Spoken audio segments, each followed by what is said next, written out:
Oh, hey, how you doing? All right, so here's the deal. You come up with an idea that you think is really pretty good, and you tell someone and they shoot it down. It's not a real big surprise to me because I've noticed throughout my life that there are more people who can think of more ways why you can't do something than there are people who can tell you how you can do something.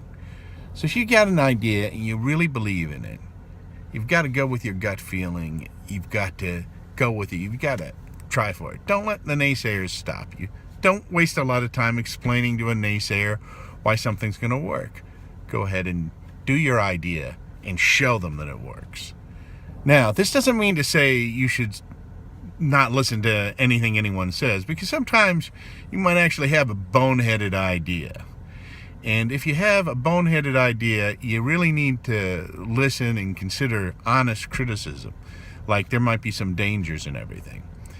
And so you've got to weigh the risks. Now, how do you do that? Well, you've got to see what's the benefit of your idea if it succeeds, what's the drawback if it fails, and what are any possible consequences if something goes wrong.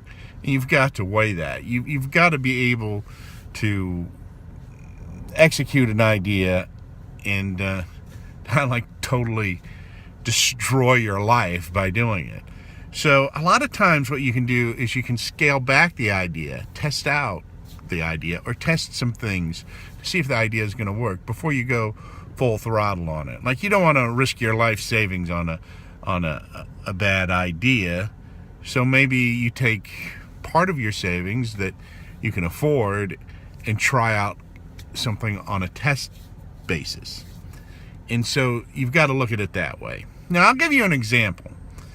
There was this guy, and he was actually a friend of a friend. I always kind of admired this guy a little bit because a lot of people have ideas and they never follow through. This guy, pretty much from what I could tell, either always followed through or he often followed through.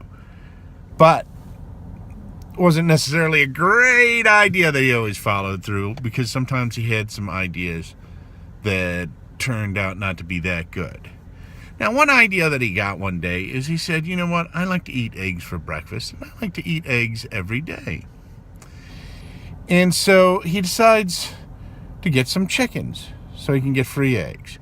Now, if you haven't bought eggs in a while, or if you've never bought eggs at the store, like you buy them, maybe you get an egg McMuffin in the morning, and you don't really know how much an egg costs. You can get eggs pretty cheap. You can get eggs for like $2 for a carton of them, or a few dollars for a carton of them if they're like organic or whatever. So it's not a lot of cost to buy an egg, particularly if you don't need a lot of them. And so anyway, he goes out and he buys chickens, not just one, a bunch of chickens, and a rooster. Now, I don't know if you've ever heard a rooster in the morning. I have.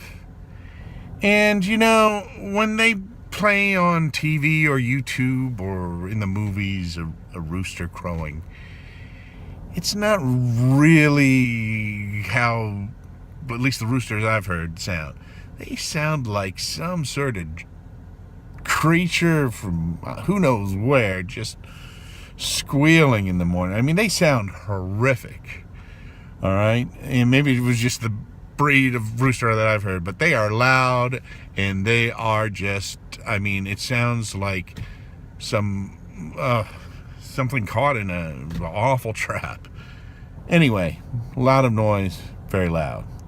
And then this guy lived in the suburbs, not an area where chickens are raised. In fact, in this particular county where his house was, you weren't allowed to have livestock. Some counties and some countries you can have, you know, chickens in your yard, and there's enough space for them. But this was an area where the yards weren't really big, and there was regulations against having chickens. And he didn't bother to look into that. He also didn't bother to look into the fact that a rooster makes a lot of noise. So what happened was this rooster would make this awful noise every morning, and his neighbors, called the police or whatever, complained, and then the zoning commission got into it, and they find him and carted off his chickens and his rooster. The moral to this story is he should have, maybe told somebody the idea, and maybe he did and just didn't listen. He shouldn't have gone out and done that without doing the research. If he had researched what the zoning laws were, if he had researched how much noise a rooster makes, if he had just even bothered to look around to the fact that nobody has chickens in this neighborhood, there must be a reason why. So something like that you could have researched before you kind of implemented that idea. And it was a bad idea for particularly where he lived. And the benefit wasn't that much. In fact, it probably would have cost him more money to continue to keep the chickens and feed the chickens than the eggs he would have gotten out of it, because there's only so many eggs you can eat a day, right? Anyway, so that's, I guess that's my message for today, whatever the message was. If you have an idea, research it first. Don't let the naysayers get you. And, go with your heart. Go ahead and go for that thing. Be like the guy with the chickens and go ahead and do it once you've researched that there aren't really negative drawbacks. And truthfully, he did get a fine. He lost the chickens, which, he paid money for the chickens. But didn't totally ruin his life or anything. So a mistake like that was avoidable, but wasn't the end of the world. I'll see you next time.